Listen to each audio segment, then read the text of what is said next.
चीनी साइंसदानों ने एक नई लिथियम बैटरी तैयार की है जो मौजूदा लिथियम आयन बैटरियों के मुकाबले में कई गुना ज्यादा ताकतवर, महफूज और तवील उम्र रखने की सलाहियत रखती है। ये बैटरी अभी लैब में प्रोटोटाइप की शक्ल में मौजूद है, लेकिन इसके नताइज इस कदर मुतासिर कुन हैं कि दुनिया भर में इसे मुस्तकबिल की बुनियादी बैटरी टेक्नोलॉजी के तौर पर देखा जा रहा है। इस बैटरी में जदीद इलेक्ट्रोलाइट और जेल कन्फाइनमेंट तकनीक इस्तेमाल की गई है, जो न सिर्फ अंदरूनी हरारत को बेहतर तौर पर कंट्रोल करती है, बल्कि डेंड्रेट्स जैसे खतरनाक मसाइल को भी कम करती है, जिससे बैटरी ज्यादा महफूज और ज्यादा मुस्तहकम हो जाती है। इस बैटरी की कारकर्दगी खास तौर पर हैरान कुन है। ये मुसलसल इस्तेमाल में तकरीबन 9000 घंटे तक काबिल एतमाद रह सकती है और 2500 चार्ज और डिस्चार्ज साइकिल के बाद भी अपनी 80% सलाहियत बरकरार रखती है। इसकी एनर्जी डेंसिटी भी आम बैटरियों से ज्यादा है, यानी ये कम जगह घेर कर ज्यादा तवानाई जखीरा करने की सलाहियत रखती है, जिसका मतलब ये है कि मुस्तकबिल में आलात ज्यादा ताकतवर और कम वजन के साथ चल सकेंगे। यहाँ पे पहला सवाल ये बनता है कि क्या ये बैटरी रोजमर्रा के आलात में इस्तेमाल हो सकेगी? जी हाँ, मुस्तकबिल में इसके वसी इस्तेमाल के इम्कानात मौजूद हैं। Mobile phone, laptop, power bank,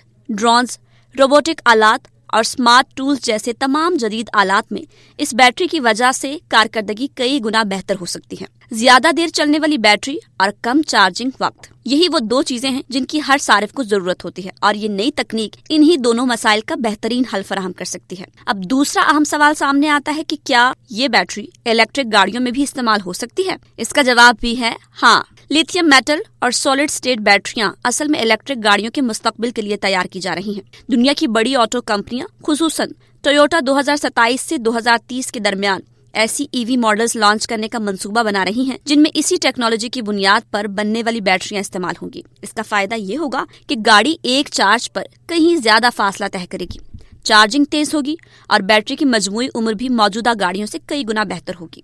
तीसरा सवाल जो अक्सर जहन में आता है वो ये है कि क्या ये बैटरी आम मार्केट में दस्तयाब है? नहीं, ये अभी मैस प्रोडक्शन के मरहले तक नहीं पहुंची। लैब में प्रोटोटाइप कामयाबी से तैयार किया जा चुका है, लेकिन बड़े पैमाने पर पैदावार के लिए दरकार दीगर मराहिल जैसे सनती मशीनरी, खाम माल, रफ्तार और कीमत अभी तरक्की के मराहिल में है। जैसे ही ये तकनीकी और तिजारती रुकावटें दूर होंगी, ये बैटरी आम लोगों के इस्तेमाल के लिए भी दस्तयाब होने लगेगी। मजमूई तौर पर ये नई लिथियम बैटरी न सिर्फ ज्यादा देर तक चलती है, बल्कि ज्यादा महफूज है, ज्यादा तवानाई जखीरा करती है और मुस्तकबिल में mobile phones, robotics, solar energy systems और इलेक्ट्रिक गाड़ियों तक हर जगह इनकलाब ला सकती है। अगर ये मैस प्रोडक्शन तक पहुंच जाती है तो बैटरी टेक्नोलॉजी का पूरा दौर बदल जाएगा और शायद हम बैटरी कम चलने या ज्यादा देर चार्ज होने जैसे मसाइल को हमेशा के लिए भूल जाएं।